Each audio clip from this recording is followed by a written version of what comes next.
ഒരു മാസക്കാലം നീണ്ടുനിന്ന ശാന്തിഗിരി ഫെസ്റ്റ് സമാപിച്ചു. കൊച്ചിൻ റോക്ക് സ്റ്റാർസിന്റെ സംഗീതരാവ് സമാപനത്തിന് കലാശക്കൊട്ടൊരുക്കി. 3.5 ലക്ഷത്തോളം ആളുകൾ പങ്കെടുത്ത ഫെസ്റ്റ് മതേതര ഉത്സവമായി മാറിയെന്ന് സ്വാമി ഗുരുരത്നം ജ്ഞാന തപസ്വി പറഞ്ഞു.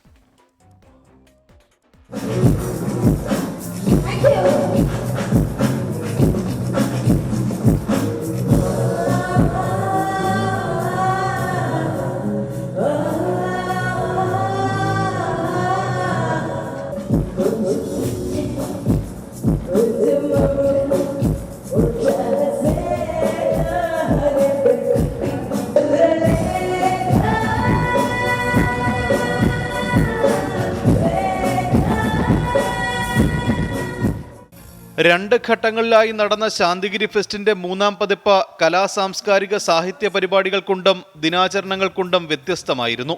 പ്രാദേശിക കലാകാരന്മാരുൾപ്പെടെ നിരവധി പേർക്ക് കഴിവുകൾ പ്രകടമാക്കാനുള്ള വേദി കൂടിയായി ഇത്തവണത്തെ ഫെസ്റ്റ് മാറി. പ്രദേശവാസികൾ ഒന്നടങ്കം പുതുവർഷ പുലരിയെ വരവേറ്റത് ഫെസ്റ്റ് നഗരിയിലായിരുന്നു. 2.5 കിലോമീറ്ററോളം കാഴ്ചയുടെ വസന്തമൊരുക്കിയ ഫെസ്റ്റ് മതസൗഹാർദ്ദത്തിന്റെയും മാനവികതയുടെയും സന്ദേശമെന്ന സ്വാമി ഗുരുരത്നം ജ്ഞാന തപസ്വി. കേരളത്തിലുടനീളമുള്ള സ്ഥലങ്ങളിൽ നിന്ന് ഏതാണ്ട് 3.5 ലക്ഷത്തോളം ആളുകൾ ഈ ദിവസങ്ങളിൽ ഇവിടെ എത്തിച്ചേർന്നു എന്ന് പറയുമ്പോൾ ഇതിൻ്റെ ആ ഒരു വലിപ്പത്തെക്കുറിച്ച് നമുക്ക് മനസ്സിലാക്കുവാൻ സാധിക്കുന്നു.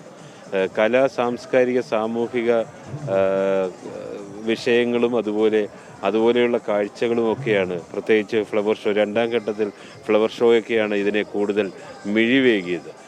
സമൂഹത്തിൻ്റെ നാനാ തുറകളിലുള്ള ഒട്ടനവധി ആളുകൾ ഇവിടെ എത്തിച്ചേർന്നു. ശാന്തിഗിരി ആശ്രമം എന്ന് പറയുന്ന ഒരു മതേതരത്വത്തിൻ്റെ കേന്ദ്രമാണ്, മതസൗഹാർദ്ദത്തിൻ്റെ കേന്ദ്രമാണ്.